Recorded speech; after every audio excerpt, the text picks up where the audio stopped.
Central reserve police force केंद्रीय reserve police बल CRPF tradesman जो पोस्ट आपकी है कांस्टेबल की, इसका फ्रेंड्स फॉर्म अप्लाई करने की जो लास्ट डेट है वो 19 मई 2026 है।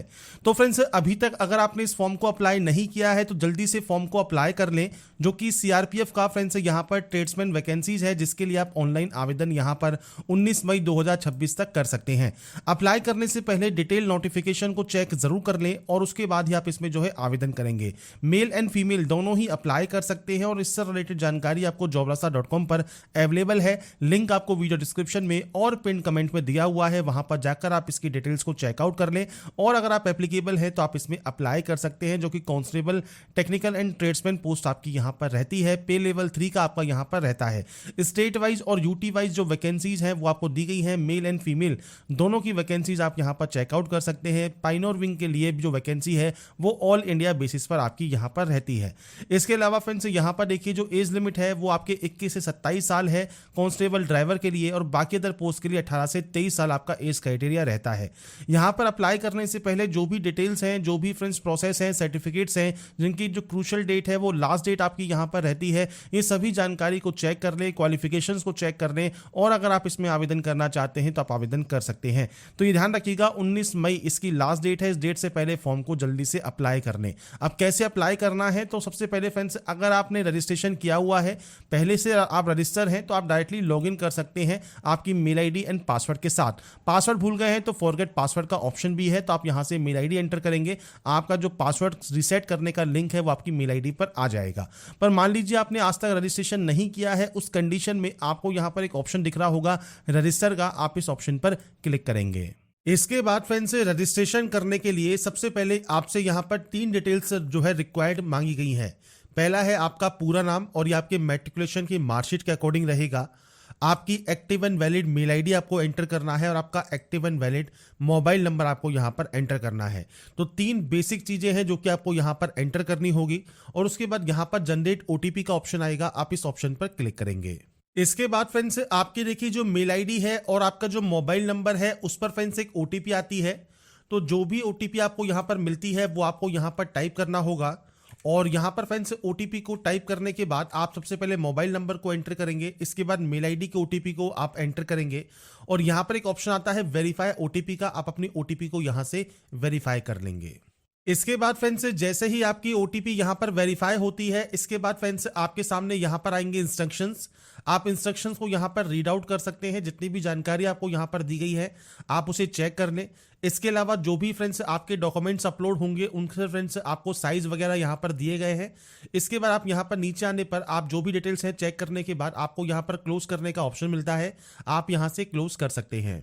उसके बाद फ्रेंड्स आपका देखिए जो इंटरफेस है ये ओपन हो जाएगा और यहाँ पर देखिए एक ऑप्शन है रिक्रूटमेंट ओपनिंग का, आप इस ऑप्शन पर क्लिक करेंगे तो यहाँ पर आपको ओपन मिलेगा कांस्टेबल टेक्निकल एंड ट्रेड्समैन का जो रिक्रूटमेंट 2026 है, जो कि एडवर्टाइजमेंट नंबर 02/2026 रहेगा, जिसके अप्लाई करने की लास्ट डेट है 19 मई 2026। इसके बाद फ्रेंड्स आप इस अप्लाई हेयर वाले ऑप्शन पर क्लिक करेंगे। इसके बाद फ्रेंड्स आपका देखिए जो फॉर्म है वो स्टार्ट हो जाएगा और यहाँ पर पर्सनल डिटेल्स, उसके बाद एड्रेस डिटेल, तीसरा आपका आएगा क्वालिफिकेशन, इसके बाद आपको अप्लाई करना है और लास्ट में सर्टिफिकेट एंड डॉक्यूमेंट आपके रहेंगे। तो सबसे पहले पर्सनल डिटेल वाले सेक्शन को आपको कंप्लीट करना है। तो यहाँ पर फ्रेंड्स सबसे पहले आपका एक ऑप्शन आएगा आईडी कार्ड का, तो आपका आईडी टाइप आप कोई भी सेलेक्ट कर सकते हैं, Aadhaar card, driving licence, PAN card, voter ID, आप जो भी ऑप्शन सेलेक्ट करना चाहें वो आप कर सकते हैं। अगर आप आधार कार्ड से करना चाहें तो आधार कार्ड का जो 12 डिजिट का नंबर है वो आपको देना है और आपके आईडी कार्ड पर जो फ्रेंड्स नाम लिखा है वो नाम आपको यहां पर मेंशन करना होगा। इसके बाद आएगा एडिशनल डिटेल्स, जिसमें सबसे पहले आपका आएगा डेट ऑफ बर्थ। तो आप इस कैलेंडर पर जाएंगे, आपकी जो भी डेट ऑफ बर्थ है, डेट, मंथ एंड ईयर, वो आप यहां से सेलेक्ट कर सकते हैं, आपका एज क्राइटेरिया काउंट होकर आ जाएगा। इसके बाद यहां पर नेशनलिटी आपको सेलेक्ट करनी है, इसके बाद आपको फादर नेम देना है, मदर नेम देना है और ये आपके मैट्रिकुलेशन मार्कशीट के अकॉर्डिंग नाम आपका होना चाहिए। इसके बाद आता है आपके परमानेंट आइडेंटिफिकेशन मार्क, जैसे कोई कट का निशान है, कोई मोल है, कोई बर्न का निशान है आपके चेहरे पर, हाथ पर, पैर पर, आप उसकी जानकारी दे सकते हैं। अगर नहीं है कोई भी विजिबल मार्क तो आप नो मार्क की एंट्री कर देंगे। इसके बाद आता है जेंडर ऑप्शन, आपको यहां से जेंडर सेलेक्ट करना है, आपका मैरिटल स्टेटस जो कि आप यहां से सेलेक्ट करेंगे।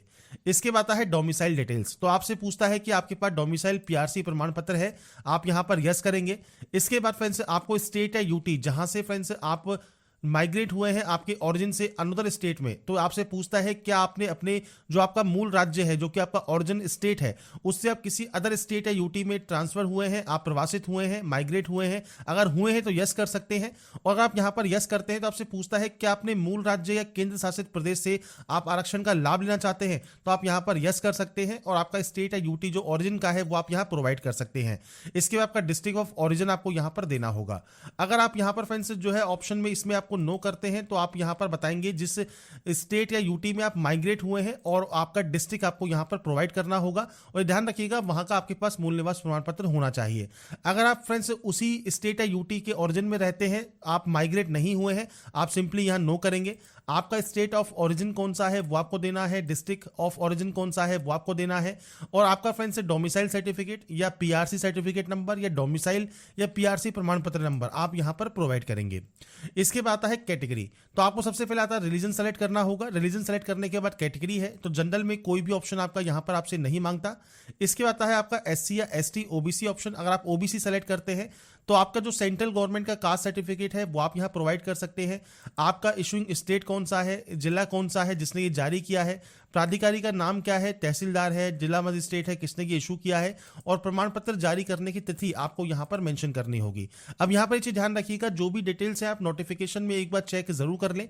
यहां पर फ्रेंड्स जो भी आपका जो रिक्वायरमेंट है वो सब आपको जानकारी यहां पर देखने को मिल जाती है, जिसमें फ्रेंड्स आप चेक कर सकते हैं जो क्रूशियल डेट है आपके SC ST OBC EWS certificate के लिए, उसकी जो क्लोजिंग डेट है वो 19/5/2026 रखी गई है।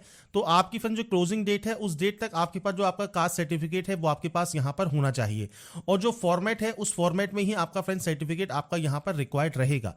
और इसके लिए फ्रेंड्स आपको जो डिटेल्स हैं वो नोटिफिकेशन में प्रोवाइड की गई हैं, तो आप जो फॉर्मेट्स हैं वो आप चेक कर सकते हैं नोटिफिकेशन में। तो यहां पर फ्रेंड्स पेज नंबर 41 पर आप आएंगे तो आपके देखिए जो फॉर्मेट है एससी एसटी सर्टिफिकेट के वो आपको यहां पर देखने को मिल जाएगा। इसके अलावा फ्रेंड्स आपका जो फ्रेंड्स ओबीसी कैटेगरी अगर आप आते हैं तो उसके अंतर्गत भी आपका जो सर्टिफिकेट है उसके फॉर्मेट आपको यहां पर दिए गए हैं। तो जो फॉर्मेट दिए गए हैं उसी के अकॉर्डिंग आपके पास जो है सर्टिफिकेट यहां पर होने चाहिए। साथ में प्रमाण पत्र जारी करने की तिथि आप इस कैलेंडर के माध्यम से प्रोवाइड कर सकते हैं। जब भी आपका सर्टिफिकेट इशू हुआ है वो जानकारी आपको देनी होगी। नीचे आता है अदर रिजर्वेशन। अब आपका आता है सबसे पहले मोड ऑफ रिक्रूटमेंट। तो अगर आप एक्स सर्विसमैन के तौर पर फिल कर रहे हैं तो एक्स सर्विसमैन आप हैं तो आप यस करेंगे। आपका फ्रेंड्स एक्स सर्विसमैन का सर्टिफिकेट नंबर, आपका ज्वाइनिंग डेट आपको देना है, डिस्चार्ज डेट आपको देना है, आपकी मेडिकल कैटेगरी आपको यहां पर सेलेक्ट करनी है। अगर आप एक्स सर्विसमैन नहीं है, डायरेक्ट एंट्री के अंतर्गत आप आवेदन कर रहे हैं तो यहां पर ऑटोमेटिक नो हो जाएगा। आपके खिलाफ कोई क्रिमिनल केस पेंडिंग है या नहीं है, आप चिल्ड्रन या डिपेंडेंट है, विक्टिम किल्ड इन 1984 राइट्स के, तो आप यहां पर यस या नो कर सकते हैं। आपका कोई अचीवमेंट है स्पोर्ट्स में मान लीजिए तो आप यस कर सकते हैं, आपका स्पोर्ट्स का अचीवमेंट आप प्रोवाइड करेंगे, नहीं तो आप इसमें भी नो करेंगे। नीचे आता है पोस्ट सिलेक्शन। तो यहां पर आता है फ्रेंड्स पोस्ट सिलेक्शन में पोस्ट का नाम। अब आपको यहां पर देखिए पोस्ट के नेम देखने को मिल जाते हैं, आप इनमें से जो भी पोस्ट के लिए अप्लाई करना चाहें वो आप यहां पर अप्लाई कर सकते हैं। इसके लिए फिर से आप नोटिफिकेशन पर जाइएगा। नोटिफिकेशन में फ्रेंड्स आपको यहां पर देखिए आना है फ्रेंड्स पेज नंबर जो है 7 पर, जिसमें पॉइंट नंबर 9 आपको मिलता है, जहां पर क्वालिफिकेशन ड्राइवर पोस्ट के लिए, मैकेनिक मोटर व्हीकल के लिए, बाकी अदर पोस्ट के लिए या पायनियर विंग के लिए आपको यहां पर दी गई है। तो आप फ्रेंड्स जो क्वालिफिकेशन आपके पास है उसके अकॉर्डिंग आप अपनी जो पोस्ट है वो आप सेलेक्ट कर सकते हैं। अब आपको जितनी भी पोस्ट यहां पर दी गई है वो अपने अकॉर्डिंग आप पोस्ट को सेलेक्ट कर लेंगे। आप इनमें से जिस भी पोस्ट के लिए अप्लाई करना चाहें वो आप यहां पर अप्लाई कर सकते हैं। तो ये आपके ऊपर डिपेंड करता है आप किस पोस्ट के लिए एप्लीकेबल है, एलिजिबल है, अप्लाई यहां पर करना चाहते हैं। तो ये फ्रेंड्स सेलेक्ट करने के बाद आपको फ्रेंड्स यहां पर देखिए ऑप्शन मिलता है सेव एंड नेक्स्ट करने का। आप सिंपली सेव एंड नेक्स्ट वाले ऑप्शन पर क्लिक कर देंगे।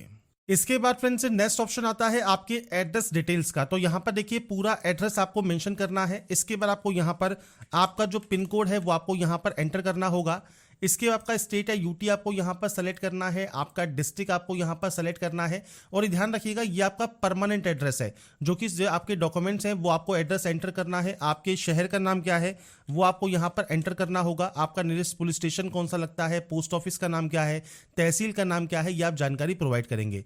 नीचे ऑप्शन आता है कॉरेस्पॉन्डेंस का। अगर आपका फ्रेंड्स प्रेजेंट एड्रेस और आपका परमानेंट एड्रेस अगर ये अलग अलग है तो आप अलग अलग एंट्री कर सकते हैं। अगर ये सेम है परमानेंट से आप इस ऑप्शन पर क्लिक करेंगे ऑटोमेटिक ये कॉपी हो जाएगा। तो ये आपके ऊपर डिपेंड करता है कि आपका फ्रेंड्स जो एड्रेस है वो क्या है। आप सभी ऑप्शंस को फिल करें और उसके बाद फ्रेंड्स आप यहां से चाहे डाटा को सेव एंड नेक्स्ट कर सकते हैं। इसके बाद फ्रेंड्स नेक्स्ट ऑप्शन आता है अब आपकी क्वालिफिकेशन का। क्वालिफिकेशन में सबसे पहले आपको यहां पर एसएससी, मैट्रिक या हाई स्कूल का ऑप्शन सेलेक्ट करना है। 10th का सर्टिफिकेट नंबर आपको देना है, आपका ईयर ऑफ पासिंग क्या है वो आपको प्रोवाइड करना है, आपके बोर्ड का नाम क्या है। तो आप फ्रेंड्स सबसे पहले स्टेट सेलेक्ट करेंगे, जहां का फ्रेंड्स उस स्टेट का बोर्ड है आपका या यूनिवर्सिटी है वो आप सेलेक्ट कर सकते हैं, और उसके बाद आपको यहाँ पर जो बोर्ड है वो आपको यहाँ पर सेलेक्ट करना है। अगर आपको इनमें ऑप्शन नहीं मिलता है तो आप अदर बोर्ड भी सेलेक्ट कर सकते हैं, और उसके अलावा आप यहाँ पर स्टेट बोर्ड भी सेलेक्ट कर सकते हैं। इसके बाद आप यहाँ पर इस क्वालिफिकेशन को ऐड कर देंगे। मैं अब यहाँ पर सिर्फ सैंपल शो कर देता हूँ, तो आप उस अपने अकॉर्डिंग यहाँ पर ऑप्शन को सेलेक्ट करने के बाद ऐड करेंगे।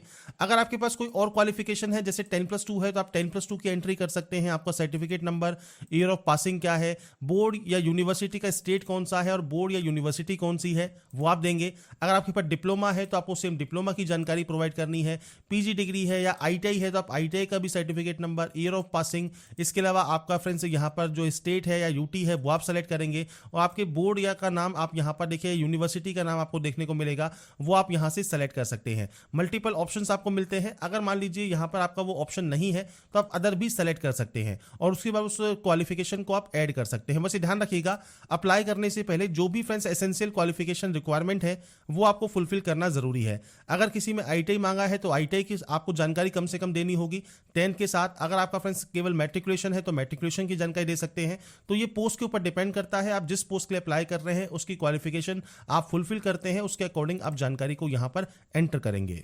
इसके बाद फ्रेंड्स नेक्स्ट ऑप्शन आता है अप्लाई का। तो यहां पर देखिए आपको मिलता है पोस्ट जो आपने सेलेक्ट की होगी, यहाँ पर मिनिमम मैट्रिकुलेशन रिक्वायरमेंट है आपका फ्रेंड्स, यहाँ पर आपको यस करना है कि आपके पास मैट्रिकुलेशन है। इसके अलावा फ्रेंड्स यहाँ पर आपको देनी है डिटेल्स, जिसमें फ्रेंड्स यहाँ पर देखिए कोई अदर गाइडलाइंस नहीं दी गई है, पर आप कर सकते हैं। आप यहाँ पर मैट्रिकुलेशन की जानकारी जो है आप यहाँ पर एंटर कर सकते हैं। मैं आपको यहाँ पर सिर्फ सैंपल एक शो कर देता हूँ। तो आप यहाँ पर देखिए जो आप यहाँ पर आपके फ्रेंड्स जो सर्टिफिकेट है उनकी जानकारी आप यहाँ पर प्रोवाइड कर सकते हैं। जैसे आप 10th क्लास पास आउट हैं फ्रॉम आपका फ्रेंड्स जो भी बोर्ड का नाम है पूरा बोर्ड का नाम आप यहाँ पर एंटर कर दीजिएगा। इसके अलावा फ्रेंड्स आप यहाँ पर आपका देखिए जो रोल नंबर है वो आप यहाँ पर एंटर कर सकते हैं, और इसके अलावा फ्रेंड्स आपका जो फ्रेंड्स परसेंटेज है वो आप यहाँ पर एंटर कर सकते हैं। तो ये फ्रेंड्स मैं सिर्फ सैंपल शो कर रहा हूँ, आपके अकॉर्डिंग आप यहाँ पर जो भी डिटेल्स लिखना चाहें वो आप यहाँ पर एंटर कर सकते हैं। ये फ्रेंड्स आपके जो भी सर्टिफिकेट या जो आपकी परसेंटेज या मार्कशीट है उसके अकॉर्डिंग आप जानकारी यहाँ पर एंटर कर सकते हैं, क्योंकि फर्दर कोई भी आपको एक्स्ट्रा ऑप्शन नहीं बताया गया है आपको क्या मेंशन करना है। आपको मैट्रिकुलेशन जो पास आउट है उसकी जानकारी आपको यहाँ पर प्रोवाइड करनी है, आपके बोर्ड का नाम, रोल नंबर और परसेंटेज आप मेंशन कर सकते हैं। सर्टिफिकेट नंबर है तो सर्टिफिकेट नंबर भी आप यहाँ पर लिख सकते हैं। इसके अलावा आता है heavy transport vehicle driving licence आपके पास होना चाहिए, आप यस करेंगे, और आपका फ्रेंड जो लाइसेंस है उसका लाइसेंस नंबर आपको यहाँ पर एंटर कर देना है। नीचे आता है friends option apply for another post. अगर आप यहाँ पर किसी और पोस्ट के लिए भी अप्लाई करना चाहते हैं जैसे मैशन के लिए या इलेक्ट्रीशियन के लिए, आप उस ऑप्शन को सेलेक्ट कर सकते हैं। और सेम आपको यहाँ पर अगर आप यहाँ पर इसको रखते हैं मैट्रिकुलेशन आप यस करेंगे, डिटेल्स को एंटर करेंगे। अब यहाँ पर फ्रेंड्स जो एक्सपीरियंस रिक्वायरमेंट है आप अपने एक्सपीरियंस की जानकारी प्रोवाइड करेंगे, जैसे ऑर्गेनाइजेशन का नाम क्या है, आपकी पोस्ट का नाम क्या था, उस पोस्ट पर रहते हुए क्या काम करते थे, वो जानकारी आप बेसिक जानकारी आप दे सकते हैं। इसके अलावा फ्रेंड्स अगर आपके पास आईटीआई भी है तो आप यहाँ पर यस कर सकते हैं और अपने आईटीआई की जानकारी आप प्रोवाइड कर सकते हैं। आपने आईटीआई किस ट्रेड में किया है, आपके सर्टिफिकेट के नंबर की जानकारी आप प्रोवाइड कर सकते हैं। नहीं है तो आप यहाँ पर नो कर सकते हैं। बाकी फ्रेंड्स आप एक बार क्वालिफिकेशन को चेक जरूर कर लीजिएगा, जो भी क्वालिफिकेशन रिक्वायर्ड है उसके अकॉर्डिंग। अगर आप इलेक्ट्रीशियन के लिए करना चाहें तो इलेक्ट्रीशियन की जानकारी भी आप यहाँ पर एंटर कर सकते हैं, और अगर आपको नहीं करना है तो आप यहाँ पर नो रहने देंगे और उसके बाद सिंपली सेव एंड नेक्स्ट आप यहाँ से कर देंगे। इसके बाद फ्रेंड्स आता है अब आपके सर्टिफिकेट एंड डॉक्यूमेंट्स अपलोड। तो सबसे पहले यहाँ पर आपको फोटोग्राफ अपलोड करना है, और इसमें फ्रेंड्स आप इस ऑप्शन पर क्लिक करेंगे तो आपके सामने एक बॉक्स आ जाएगा जहां से अपनी जो भी फोटोग्राफ है वो आप यहां से सेलेक्ट कर सकते हैं। इसके बाद फ्रेंड्स आपको यहां पर सिग्नेचर अपलोड करना है, आपका कास्ट सर्टिफिकेट अपलोड करना है। तो ये बेसिक डॉक्यूमेंट्स हैं जो कि आपको स्टार्टिंग में यहां पर अपलोड करने होंगे। इसके बाद फ्रेंड्स यहाँ पर देखिए आपके जो एसएससी या मैट्रिकुलेशन है उसका फ्रेंड्स आपको यहाँ पर सर्टिफिकेट अपलोड करना है, और यहाँ पर आपको आईटीआई का सर्टिफिकेट अपलोड करना है। अब ध्यान रखिएगा फोटोग्राफ जो है वो 50 से 100 KB, सिग्नेचर 50 से 100 KB, और जो डॉक्यूमेंट्स है वो 100 से 500 KB में जेपीजी या पीडीएफ फॉर्मेट में आप अपलोड कर सकते हैं। तो आपको सिंपली इस ऑप्शन पर क्लिक करना है, फाइल को सेलेक्ट करना है और उसके बाद यहाँ से अपलोड कर देना है। इसके बाद फ्रेंड्स आप नीचे आएंगे और नीचे आने पर यहां से डिक्लेयर करेंगे। डिक्लेयर करने के बाद आपको एक ऑप्शन मिलता है सेव एंड नेक्स्ट करने का, आप यहां से डाटा को सेव एंड नेक्स्ट कर सकते हैं।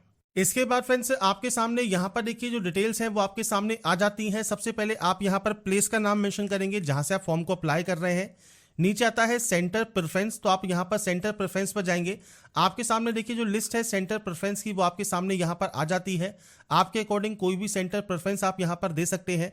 आपको जो अमाउंट पे करना है वो आपको यहाँ देखने को मिलता है और पेमेंट गेटवे यहाँ पर आपको सेलेक्ट करने का ऑप्शन मिलता है। इसके बाद फ्रेंड्स आप नीचे आएंगे, डिक्लेयर करेंगे, डिक्लेयर करने के बाद पे नाउ का ऑप्शन है, आप पे नाउ वाले ऑप्शन पर क्लिक कर देंगे। इसके बाद फ्रेंड्स यहाँ पर देखिए अब पेमेंट करने के लिए आपको कार्ड का ऑप्शन मिलता है, नेट बैंकिंग का ऑप्शन मिलता है, तो आप कार्ड सेलेक्ट कर सकते हैं, कार्ड के माध्यम से पेमेंट कर सकते हैं। अगर आप यहाँ पर नेट बैंकिंग यूजर हैं तो आप नेट बैंकिंग सेलेक्ट कर सकते हैं, और अगर आप यहाँ पर यूपीआई से पेमेंट करना चाहें तो आप यूपीआई से कर सकते हैं। आपको यहाँ पर एक ऑप्शन मिल रहा होगा जनरेट क्यूआर का, आप इस ऑप्शन पर क्लिक करेंगे, इस क्यूआर कोड को आप यहाँ पर जनरेट करेंगे, और इस क्यूआर कोड को जनरेट होने के बाद फ्रेंड्स आपका जो पेमेंट है वो आप किसी भी ऐप से इस क्यूआर कोड को स्कैन करके आपका जो ऑनलाइन पेमेंट है वो आप कंप्लीट कर सकते हैं। इसके बाद फ्रेंड्स यहाँ पर देखिए जो आपका एप्लीकेशन नंबर है वो यहाँ पर जनरेट हो जाएगा, और आपका पेमेंट स्टेटस यहाँ पर जैसे ही कंप्लीट होता है इसके बाद फ्रेंड्स आप एक्शन वाले ऑप्शन पर जाकर आपका जो प्रिंट आउट है वो आप यहाँ पर निकाल पाएंगे। अभी फ्रेंड्स मैंने आपका जो स्टेप है वो मैंने आपको बता दिया है। आपको सिंपली यहाँ पर जब आपका पेमेंट कंप्लीट हो जाएगा इसके बाद अपना प्रिंट आउट आप सेव या डाउनलोड करके अपने पास रख पाएंगे। तो ये जो प्रोसेस है वो आप चेकआउट कर सकते हैं। डैशबोर्ड पर जाकर आपका एप्लीकेशन हिस्ट्री आपको देखने को मिल जाएगा, एप्लीकेशन डेट आपको यहाँ पर देखने को मिल जाता है। तो जो प्रोसेस है आपके फॉर्म को अप्लाई करने की वो यहाँ पर आपकी कंप्लीट हो जाएगी। तो फॉर्म को अप्लाई करने के बाद उसका प्रिंट आउट जो है वो सेव या डाउनलोड करके अपने पास जरूर रखें। तो यहाँ पर फ्रेंड्स देखिए जो प्रोसेस है आपके CRPF tradesman online form fill up 2026 की, इसकी फ्रेंड्स जो भी डिटेल्स है वो मैंने आपको प्रोवाइड कर दी है। कैसे आप फॉर्म को अप्लाई कर सकते हैं वो जानकारी भी मैंने आपको प्रोवाइड कर दी है। तो स्टेप बाय स्टेप जो भी प्रोसेस मैंने आपको बताई है उसको फॉलो करें। साथ में फ्रेंड्स अप्लाई करने से पहले इसका डिटेल नोटिफिकेशन और जो भी फॉर्म फिलअप के इंस्ट्रक्शंस हैं उनको चेक जरूर कर लें। 19 मई से पहले आपको ये फॉर्म को अप्लाई करना है। तो बाकी जानकारी आप इसकी ऑफिशियल नोटिफिकेशन को रीड आउट करके चेकआउट कर सकते हैं। साथ में jobrasa.com पर भी आपको इससे रिलेटेड सारी जानकारी और सारे अपडेट्स मिल जाएंगे। तो अगर आपको हमारा ये वीडियो या अपडेट पसंद आया है और आप चाहते हैं ऐसे ही रेगुलर अपडेट्स आपको लगातार मिल सके तो इसके लिए लाइक सब्सक्राइब जरूर कीजिए। बाकी की जानकारी के लिए ऐसे ही बने रहिए हमारे साथ, देखते रहिए हमारा YouTube channel. Thanks for watching.